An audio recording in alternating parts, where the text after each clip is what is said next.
परंतु मेरी एक इच्छा है, भगवान राम ने कहा कि जिस प्रकार आपने करुणा करके मुझे दर्शन दिया है, मैं चाहता हूं कि आप यही विराजमान हो जाएं, ताकि हमारे इस धरती के अन्य जीवों को, अन्य लोगों को भी आपके दर्शन हो, और उन्हें भी कभी जीवन में कोई संकट आए तो वे विजय श्री प्राप्ति के लिए आपका दर्शन करने आए, आपका अभिषेक करें और उनको भी विजय श्री प्राप्त हो। भगवान भोलेनाथ तो भोलेनाथ विराजमान हो गए, और तब से लेकर आज तक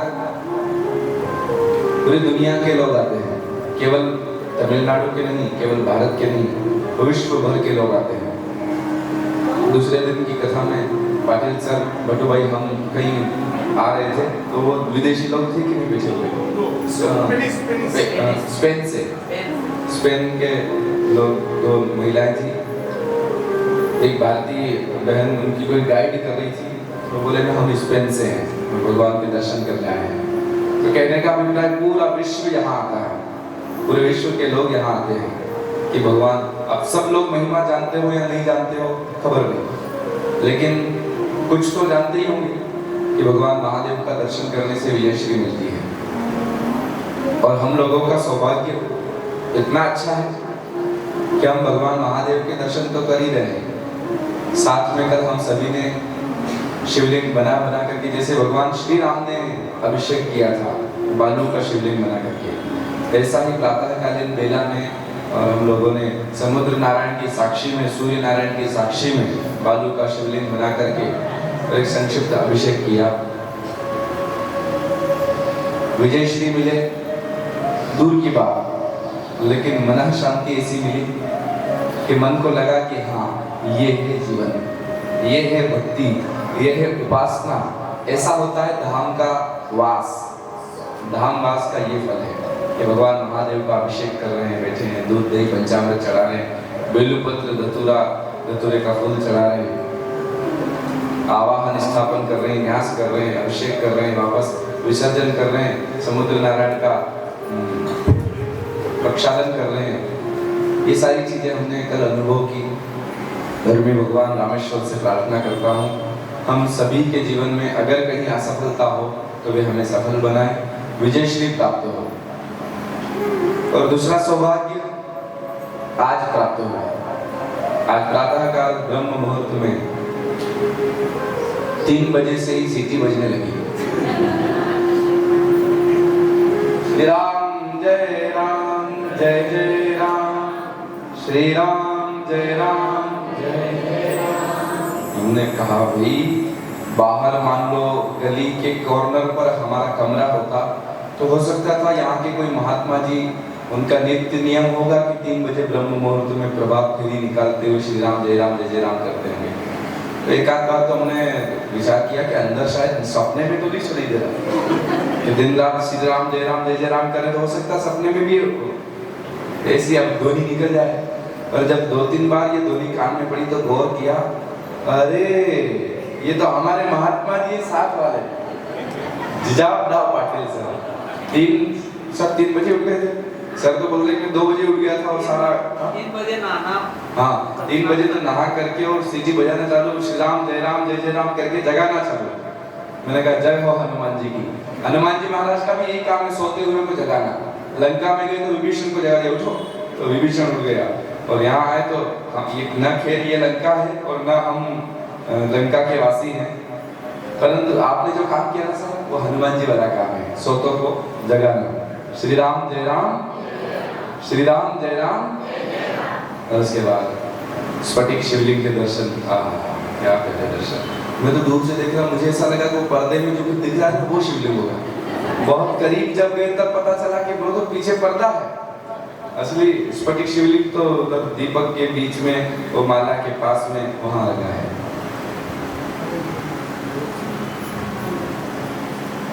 शिव पुराण में, मालेगांव जब शिव पुराण हुई, उसकी चर्चाएं हुई, तो उस शिव पुराण में किस शिवलिंग का किस भावना के साथ, किस धारणा के साथ, किस कामना के साथ पूजन करना चाहिए, इसकी विस्तृत चर्चा है। जैसे वैराग्य प्राप्ति की इच्छा हो, बुढ़ापा आ जाए, वैराग्य नहीं हो रहा हो, तो वैराग्य प्राप्ति की अगर इच्छा है तो भस्म का शिवलिंग बना करके भस्म इकट्ठी करो। उस भस्म को जैसे हम आटा गूंदते हैं, ऐसे गीली करके उसको ऐसे गूंद करके बढ़िया आटे की जैसी बनाओ और उसका शिवलिंग बनाओ, और उस शिवलिंग का पूजन जब हम करते हैं, उसका दर्शन करते हैं, तो उससे वैराग्य प्राप्त होता है। यह भस्म का शिवलिंग बुजुर्ग लोगों को इसकी, या सन्यासी व्यक्ति को इसकी पूजा करना चाहिए। ब्राह्मण को, जो ब्राह्मण कुल में आया है, उसे पारे के शिवलिंग का पूजन करना चाहिए। पारा द्वारा आप कभी उज्जैन जाओ तो उज्जैन में राम घाट और नरसिंह घाट के बीच में सिद्धाश्रम बना हुआ है, और उस सिद्धाश्रम में पारद शिवलिंग बना है। वहां आप कभी उज्जैन जाओ तो दर्शन हो सकते हैं। पारे का ऐसा लगभग इतना बड़ा शिवलिंग होगा, बहुत प्यारा। और दूसरा हमने दर्शन किया है नर्मदा परिक्रमा में, जब हम लोग गए थे कमल बेन के साथ, 78 लोग थे। उस समय अमरकंठ जब हम पहुंचे तो अमरकंठ में जहाँ माँ नर्मदा जी का उद्गम स्थल है, बहुत प्यारा, एक कुंड से नर्मदा जी निकल रही है, वहाँ कुंड के पास से ऐसा जैसे छोटी सी नाली रहती है, ऐसा पानी बहकर जा रहा है, और यहाँ से लगभग अपना गेट है जो यहाँ तक मान सकते इतना पानी जा रहा है।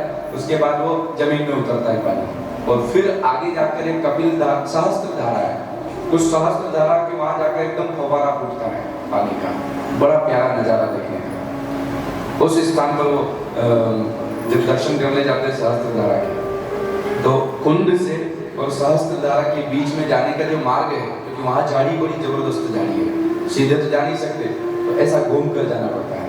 वहाँ एक आश्रम में हमने देखा, वहाँ भी पारे का शिवलिंग है। कभी भगवान योग लगाएंगे, नर्मदा परिक्रमा अगर की, एक बार तो हमारी हो चुकी है, पर ऐसा माना जाता है कि नर्मदा जी की परिक्रमा जीवन में 3 बार करना चाहिए। एक बार तो हो गई है, एक बार अपने साथ, दूसरी बार भक्ति परिवार के साथ होगी, और तीसरी बार भक्ति परिवार के साथ होगी। दिवाली में करते, दिवाली में करते। श्री राम जय राम। आपने सुना नहीं सर? एक बार तो पूजा बेन के साथ होगी, दूसरी बार भक्ति परिवार के साथ होगी, और तीसरी बार भक्ति परिवार के साथ होगी। मतलब एक बार भी 2 बार भी जो होना है वो हम सब लोग साथ में ही करेंगे। आप निश्चित रहिए। सोच रहे हैं अगला दिवाली के टाइम पे वो कर लेंगे वैसे। हाँ, आने वाली दिवाली क्यों नहीं, पूछो सबको। राजी हैं सभी? ऐसे ऐसे मुंडी हिलाओ। अच्छा, हाथ खड़े करके सच में एक दूसरे को देखकर हाथ नहीं खड़े करना है, सच में जो चल पाए वही हाथ खड़े करना। अभी 1 घंटे बाद ही हम 10-10 हजार रुपए जमा करवा लेंगे। अरे वाह, श्री राम जय राम। कहीं दीपावली कहीं बाहर जो रुके पे नहीं, रवि भाई, श्री राम जय राम होना चाहिए भाई। अगर ठाकुर मौसी को पूछ लो। ठाकुर मौसी चिंता नहीं, इतना बड़ा भक्ति परिवार, बाकी कोई चीज की चिंता नहीं करना कि कैसे होगा क्या होगा, इतनी जल्दी जल्दी यात्राएं सब ठाकुर जी करने वाले हैं, और इतना बड़ा भक्ति परिवार सब संभव हो जाता, मन नहीं घबराता। जय लक्ष्मी माता, तो सब संभव हो जाएगा। श्री राम जय राम। देखो, इच्छा हम लोगों की है, आगे माँ नर्मदा की इच्छा, माई भगवती अगर चाहेगी तो नर्मदा परिक्रमा करेंगे। और अगर ऐसा रहा, अभी दीपावली के बाद वाली यात्रा के लिए हमारे पास लगभग 4 महीने, 4.5 महीने है, अप्रोक्स 4.5 महीने। बड़ी नहीं है, पर कोशिश करेंगे इन्हीं बीच में हम नर्मदा पुराण का अध्ययन कर लें, ताकि हम लोग जहाँ जहाँ रुकेंगे रात्रि में आधा घंटा नर्मदा पुराण का, जैसे अपना जो छोटा साउंड है ना, भले उसमें करें या किसी भी करें, पर आधा घंटा 1-1 घंटा नित्य का सायंकालीन प्रवचन नर्मदा पुराण के अनुसार रखेंगे, ताकि वो जो 15-17 दिन में यात्रा होती है, इतना टाइम नहीं रहा, 10 दिन में करेंगे अपन। अच्छा, दिवाली की छुट्टी में कम रह जाता हाँ छुट्टियाँ कम है, ठीक है। जो भी 10 दिन की भी यात्रा रही तो 10 दिन में भी नर्मदा पुराण का भी श्रवण करेंगे और साथ में यात्रा भी करेंगे। श्री राम जय राम, श्री राम जय राम।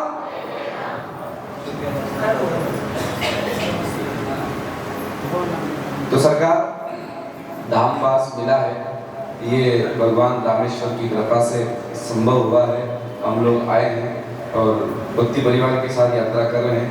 तो पारण शिवलिंग जो है उसकी पूजा ब्राह्मणों को करना चाहिए। क्षत्रिय के लिए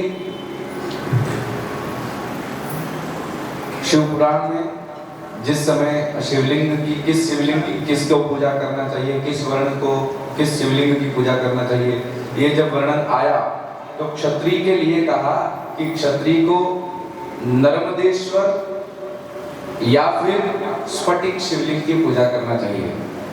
नर्मदेश्वर या फिर स्फटिक। आज हमने जो दर्शन किए वो स्फटिक शिवलिंग है, और नर्मदेश्वर अर्थात जो नर्मदा जी में से निकलते हैं, नर्मदा जी का कण कण शंकर। तो इन दोनों का वर्णन आया है कि या तो वो स्फटिक शिवलिंग लाए, और स्फटिक शिवलिंग ना मिले तो नर्मदेश्वर की उसको पूजा करना चाहिए। और वैश्य व्यक्ति को, वैश्य अर्थात वणिक व्यापारी, वणिक व्यक्ति को, वैश्य व्यक्ति को स्वर्ण के शिवलिंग की पूजा करना चाहिए, सोने से बना हुआ शिवलिंग। श्री राम जय राम। हाँ,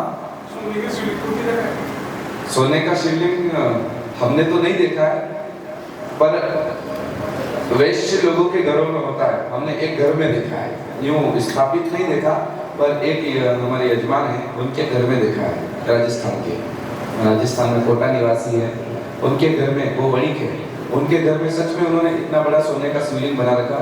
अब वो शिवलिंग ही कम से कम 2.5 लाख का होगा मेरे ख्याल से। देखिए, हाँ 5 लाख, हाँ अब 5 लाख हो गया उन्होंने जब बनाया वाला, क्योंकि वो आज से 2008, तो कितने साल हो गए? 8 से 18, 4, 22, 14 साल लगभग हो गए। हाँ, तो 14 साल पहले हम गए थे, तब हमने वो स्वर्ण शिवलिंग देखा था। तो उसके पहले उन्होंने खरीदा होगा तो लगभग 2-2.5 लाख का है ना। अब महंगा तो आता है, पर वणिक के लिए नियम यही है। और शिवलिंग भी कैसा, अंदर से कोला नहीं होना चाहिए। श्री राम जय राम। अब जैसे ब्राह्मणों के लिए पारे का शिवलिंग कहा है, तो एक पारे का शिवलिंग आता है और एक शिवलिंग ऐसा आता है जिसमें पारे का वो चढ़ा हुआ रहता है ऊपर। हाँ, वो गुलामा, तो वो नहीं होना चाहिए, ओरिजिनल पारे का शिवलिंग होना चाहिए। अब ओरिजिनल पारे का शिवलिंग इतना बड़ा अंगुष्ठ मात्र का भी हमने लिया तो कम से कम 7-8 हजार का आता है ओरिजिनल पारे का शिवलिंग। उसमें प्योर पारा तो नहीं मिला सकते, वो चिपक नहीं सकता, वो द्रव्य रूप में होता है, और उसमें कुछ अंश दूसरी धातु मिला करके उसको कठोर बनाया जाता है। पारे का शिवलिंग बहुत भारी भी होता है। श्री राम जय राम। हमारे काका के पास है पारे का शिवलिंग, हमारे गांव में, ठीक है, इतना बड़ा। कितने का है सर? मतलब अच्छा, होलसेल में। श्री राम जय राम। तो ब्राह्मण को पारे का, क्षत्रिय को स्फटिक और नर्मदेश्वर का, वैश्य को स्वर्ण का शिवलिंग, और चतुर्थ वर्ण जो है उन्हें भी नर्मदेश्वर शिवलिंग। इस प्रकार के शिवलिंग का वर्णन आया है, पूजन करना चाहिए। और किस कामना से किस शिवलिंग की पूजा करें, तो मैंने कहा कि भस्म के शिवलिंग की वैराग्य के लिए, नर्मदेश्वर शिवलिंग की भक्ति के लिए, अगर भक्ति की इच्छा है तो नर्मदेश्वर शिवलिंग का अभिषेक पूजन करो। और लक्ष्मी प्राप्ति के लिए यदि किसी शिवलिंग का पूजन करना है तो स्फटिक शिवलिंग का पूजन करें, स्फटिक शिवलिंग का दर्शन करें, अर्चन करें। जो स्फटिक शिवलिंग के दर्शन करता है, उनका पूजन करता है, अभिषेक करता है, उसको इतनी संपत्ति प्राप्त होती श्रीमान कि वह धनाढ्यों में कुबेर के समान बन जाता है। स्फटिक शिवलिंग की इतनी महिमा है। श्री राम जय राम। और तो और अब चर्चा निकली है तो बात याद आ गई। शिवलिंग, शिव मंदिर में दीपक जो व्यक्ति लगाता है, नित्य दीपक, दीपक का इतना महत्व है कि उस व्यक्ति के पास कभी धन की समाप्ति नहीं होती, चाहे उसके खराब से खराब दिन क्यों ना आ जाए। जो शिव मंदिर में रोज दीपक करता है, दीपदान जिसे कहते हैं। एक कथा थी शिव पुराण में, एक यज्ञदत्त नाम के ब्राह्मण थे, और यज्ञदत्त ब्राह्मण की एक पत्नी और एक बेटा, 3 लोग घर में। पुत्र का नाम गुणनिधि। अब नाम था गुणनिधि, लेकिन संयोगवश वो बड़ा होकर गलत संगत में पड़ गया, और गलत संगत में पड़ा तो गुणनिधि कब दुर्गुण निधि बन गया पता ही नहीं चला। अब वह गुणनिधि जुआ खेलने लगा, सट्टा खेलने लगा, जुआरियों के साथ रहने लगा, अभक्ष का भक्षण करने लगा, ब्राह्मण होकर के वेश्यावृत्ति करने लगा, धुंधुकारी की जैसे। ये यूं मानो कि जैसे भागवत में धुंधुकारी की कथा है, वैसे शिव पुराण में यज्ञदत्त के पुत्र गुणनिधि की कथा है। अब गुणनिधि जो था, पिताजी की जितनी भी वस्तुएं थी, जैसे श्री राम जय राम, 2-3 बजे उठा दिया, हम भी क्या करें। श्री राम जय राम,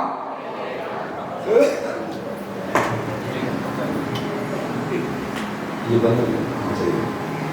गुणनिधि जो था, घर में से जितना भी धन था वो धन चुरा कर ले जाता और जुए में हार जाता, धन ले जाता और जुए में हार जाता। यहाँ तक कि उसकी माँ की साड़ी तक जुए में हार गया, क्योंकि यज्ञदत्त ब्राह्मण देवता जो थे वो राजा के वहाँ ब्राह्मण थे, और राजपुरोहित होने के कारण राजा आए दिन उनको सोना चांदी, सोने से जड़ी हुई साड़ी ये देते रहता था। तो यज्ञदत्त लाकर पत्नी को देते, और पत्नी से मांगकर उसका बेटा गुणनिधि ले जाता और जुए में हार जाता। अब माँ की साड़ी हार गया जो सोने से जड़ी हुई थी, ऐसे सोने की पट्टी लगी हुई थी साइड में, तार, वो हार गया। सोने की एक झारी थी, वो झारी हार गया जुए में। पिताजी की एक सोने की अंगूठी थी जो राजा ने प्रसन्न होकर एक दिन दी थी, लो पंडित जी, सोने की अंगूठी भी गया और जाकर के जुए में हार गया। एक दिन यज्ञदत्त पिता राजा के घर से, राजा के दरबार से अपने घर की ओर आ रहे थे, तो मार्ग में एक जुआरी के हाथ में वो अंगूठी दिख गई, और जो अंगूठी दिखी तो यज्ञदत्त पंडित जी ने पहचान ली, अरे ये तो मेरी अंगूठी है, राजा ने मुझे दी है, तुम्हारे पास कैसे आई? तो वो पहले तो झूठ बोला जुआरी, नहीं नहीं महाराज आपकी कहाँ से हो गई, ये मैंने खरीदी है, मेरी है। बोले झूठ बोलते हो, सच बोलो नहीं तो मैं राजा का पंडित हूँ, राजपुरोहित हूँ, अभी तुम्हें राजा से दंड दिलवाता हूँ। तो बेचारा घबरा गया कि हाँ ये तो बड़े पंडित जी हैं। तो उसने सच बोल दिया, महाराज मेरे ऊपर गर्म क्यों होते हो, आपका बेटा जुआरी है गुणनिधि, और वो जुआरी ऐसा है कि उसने केवल अंगूठी नहीं कितनी ही चीजें वो जुए में हार गया।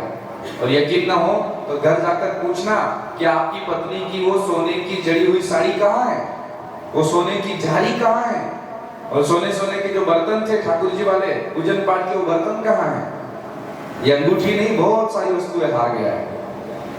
अब यज्ञदत्त का सिर चकराया, अरे राम राम। घर गए और जब पत्नी से पूछा कि देवी वो कहाँ है गुणनिधि, बोले वो अभी थोड़ा अध्ययन कर रहा है, बाहर कहीं पढ़ने गया है। माँ यदि चाहे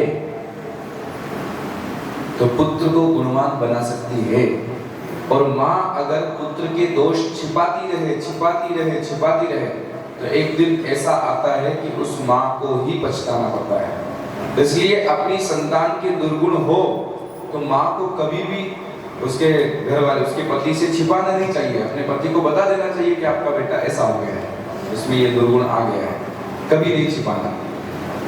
एक कहानी कहीं सुनी थी हमने, एक चोर चोरी करते करते लगभग 40-50 वर्ष की उम्र हुई होगी, एक दिन राजा के घर चोरी करी और राजा ने पकड़ लिया। राजा ने जब पकड़ा उस चोर को तो ले जा करके और फांसी के तख्ते पर बोले लगाओ फांसी। और जब फांसी लगाई जाती है तो आखिरी ख्वाहिश पूछी जाती है कि तुम्हारी कोई अंतिम इच्छा। तो उस चोर से पूछा तुम्हारी अंतिम इच्छा, तो उसने कहा कि मैं मेरी माँ से मिलना चाहता हूँ। तो उस चोर की माँ को बुलाया गया। माँ जब आई तो रोने लगी कि मेरे बेटे को फांसी होने वाली है। तो उस चोर ने कहा माँ आज क्यों रो रही हो, ये फांसी मुझे लग नहीं रही है, ये फांसी तुमने लगाई है। क्यों? बोले मुझे याद है जब मैं छोटा सा था और मैं विद्यालय से एक कलम चुरा कर लाया था, एक पेन चुरा कर आया था। उस दिन यदि आपने मुझे रोक दिया होता, उस दिन यदि टोक दिया होता, तो आज ये इतनी बड़ी चोरी करने की हिम्मत मेरी नहीं होती। उस दिन आपने कुछ नहीं कहा, हंसकर टाल दिया, तो उस दिन पेन चुराया, अगले दिन किसी का बैग चुराया, फिर पुस्तकें चुराई, फिर चोरी करते करते आज राजा के घर चोरी कर ली और आज फांसी पे चढ़ रहा हूं। कहने का मतलब हमारे घर पर जो संतान है, चाहे बेटा हो या बेटी हो, उसके कोई दुर्गुण है तो उसे छुपाना नहीं चाहिए। स्पष्ट बताओ, अपने पति से बताओ या किसी से भी बताकर उसके दुर्गुणों को समाप्त करो। श्री राम जय राम। यज्ञदत्त पंडित जी ने पत्नी से पूछा, देवी वो पढ़ने गया है? बोले हाँ, वो बाहर पढ़ाई कर रहा है। अच्छा, वो राजा के वहां से मैं साड़ी लाया था सोने से जड़ी हुई, कहाँ है वो? तो पत्नी जो बर्तन मांग रही थी एकदम से, उनको कुछ पता चल गया। बोले वो मैं अभी कुछ काम कर रही हूँ, बाद में बताऊंगी। अच्छा अच्छा, एक बार राजा ने मुझे सोने की जाली दी थी, वो जाली कहाँ है? तो फिर वही चीज मांगी जो गुणनिधि मांग कर ले गया था। बोले वो कहीं अलमारी में रखी, मैं थोड़ी देर से आपको देती हूँ, आप सो जाइए, थक गए, आराम करो। पति ने कहा, मूर्ख, मुझे पागल बना रही है? ये बेटा पढ़ाई कर रहा है और जाली अलमारी में रखी है, बताओ कहाँ है सारे? वो मेरी सोने की अंगूठी कहाँ है? वो जाली कहाँ है? वो साड़ी कहाँ है? पत्नी समझ गई कि इनको सब पता चल गया। पंडित जी ने कहा, मूर्खा, तूने इतने दिनों तक इतनी बड़ी बात मुझसे छुपाई, निकल जा मेरे घर से बाहर। और गुणनिधि आया तो उसको भी भगा दिया, तू मेरा बेटा नहीं, ये मेरी पत्नी नहीं, दोनों को घर से निष्कासित कर दिया। पत्नी उसके पिता के घर चली गई, लेकिन गुणनिधि कहाँ जाता? गुणनिधि अकेला चल पड़ा घर से बाहर, और जब बाहर गया तो उसको कुछ नहीं आता था, न इसने पढ़ाई लिखाई करी थी और न इसने कोई व्यापार व्यवसाय सीखा था। तो घूमता घूमता घूमता घूमता भूखा प्यासा गया। सरकार उधर क्यों घूम जाता? श्री राम जय राम। मुझे लगता है ये ठाकुर जी की हवा ज्यादा करना चाहता है, थोड़ी देर होती है और ठाकुर जी की तरफ। श्री राम जय राम, श्री राम जय राम। तो यहाँ के पंखे में भी कितनी दया है, देखो ठाकुर जी को गर्मी लग रही तो वो बार और उधर मुड़ जाता है। श्री राम जय राम। गुणनिधि जब भूखा प्यासा गया तो रात हो गई, घूमते घूमते सुबह से शाम तक कुछ खाने को नहीं मिला। तो इसने शाम को देखा कि कोई बड़ा भारी सेठ अपने परिवार के समेत शिव जी की पूजा करने के लिए गया, और जब शिव जी की पूजा करने गया तो साथ में बड़े बड़े थालों में नैवेद्य रखा हुआ था। तो उसको सुगंध आई, तो गुणनिधि ने कहा, हाँ यहाँ मेरा पेट भर सकता है। तो मंदिर के बाहर बैठ गया मौके की तलाश में। अब उन लोगों ने बढ़िया शिव जी का अभिषेक किया, पूजन किया, नैवेद्य लगाया, कीर्तन किया, और वो सेठ और उसका परिवार वही सो गया मंदिर में, ऐसे गलियारे में। अब गुणनिधि की रात में जैसे उसको मौका मिला और उसने मौका देखा तो अंदर जाने की इच्छा हुई, जाने लगा। इधर भी लोग सोए, इधर भी लोग सोए, बचाते बचाते बचाते अंदर पहुंचा। नैवेद्य उठाने ही वाला था कि उसको दिखा कि दीपक की लौ कम हो गई है। जो शिव जी के पास अखंड दीप चल रहा था, उसकी लौ बिल्कुल बुझने वाली थी। तो उसने क्या किया, गुणनिधि ने अपना जो उसने धोती कुर्ता पहन रखा था, धोती फाड़ी और धोती की ऐसे वो बनाई, बत्ती बनाई, और बत्ती बनाकर उस दीपक में रख दी। दीपक में रखी और दीपक में रख करके उस दीपक को वापस चालू कर दिया। घी तेल जो भी डालना था वो डाला, दीपक चल गया। अब वो नैवेद्य उठा करके दबे पांव बाहर जाने लगा, तब तक किसी व्यक्ति को उसका पैर लगा और वो व्यक्ति जाग गया। अब वो व्यक्ति जागा तो उसने कहा, चोर चोर चोर चोर, चोरी करके भाग रहा है, चोरी करके भाग रहा है। तो सब लोग परिवार के जाग गए और गुणनिधि को इतना मारा, इतना मारा, इतना मारा कि ये गुणनिधि मर गया। मर तो गया, लेकिन अगला जन्म जो हुआ एक राजा के रूप में हुआ, और जब राजा के रूप में इसका जन्म हुआ तो इसने पूर्व जन्म का इसे याद था कि मैंने शिव मंदिर में एक बार दीपक किया, उसके कारण मुझे नरक में नहीं जाना पड़ा, राजा बनकर आया हूं।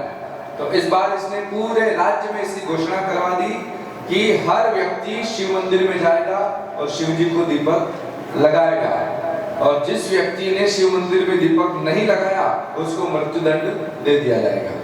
अब राजा की घोषणा साहब, राजा कह दे वो तो करना ही पड़ता है। श्री राम जय राम।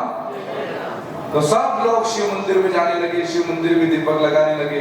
एक लहर सी प्रारंभ हो गई और धीरे धीरे समय बीता और इसका वो शरीर छूटा और तीसरा जन्म जब हुआ तो यही राजा तीसरे जन्म में कुबेर बना, जो अलकापुरी का राजा हुआ। श्री राम जय राम। ये कुबेर भगवान के पूर्व के 3 जन्मों की कथा है। तो भगवान शिव को यदि एक दीपक भी लगाया तो इतने भगवान दयालु है महादेव कि उस दीपक के बदले आपको कुबेर का पद प्रदान कर सकते हैं। श्री राम जय राम। भगवान महादेव की बड़ी महिमा। और फिर स्फटिक शिवलिंग का हमें दर्शन हुआ और दीपक तो यहाँ ऐसा है, बहुत अच्छा लगा मुझे। इधर के मंदिरों में अंदर लाइट नहीं, अंदर दीपक ही रहते हैं। दीपक की लौ में भगवान के दर्शन होते हैं। अच्छा है। हम सभी ने आज स्फटिक शिवलिंग के दर्शन किए। काफी चर्चाएं हैं और हम लोग राम कथा के सहारे बैठे हैं तो उसमें थोड़ा सा गोता लगाएं। कल हमने कथा को कहाँ विश्राम दिया था? वनवास में जा रहे थे, केवट प्रसंग में आने वाला था, वो आज बताने वाले थे। करेक्ट बताओ, करेक्ट कहाँ सुनी? वो सो गए थे, सो गए थे। सब अयोध्या के संतानी राम लक्ष्मण सीता आगे चले गए नदी के किनारे। अच्छा ठीक है। श्री राम जय राम। तमसा नदी के किनारे सोए हुए थे और रात ही रात में भगवान ने रथ सजाया और लोगों को सोता हुआ छोड़ करके और वहां से आगे निषाद राज की नगरी में पहुंच गए। राजा रामचंद्र भगवान की अयोध्या के लोग आकर के नियम व्रत करने लगे, भगवान का इंतजार करने लगे। और अब आगे राम जी की वनवास की लीला कैसी होती है उसमें एक कथा बड़ी प्यारी है। इसको लक्ष्मण गीता कहते हैं। कालानी जी, जैसे भागवत में गोकर्ण गीता है, ऐसे रामचरितमानस में एक लक्ष्मण गीता है। एक चौपाई की लक्ष्मण गीता है।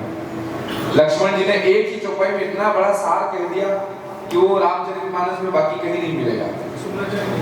रात्रि के समय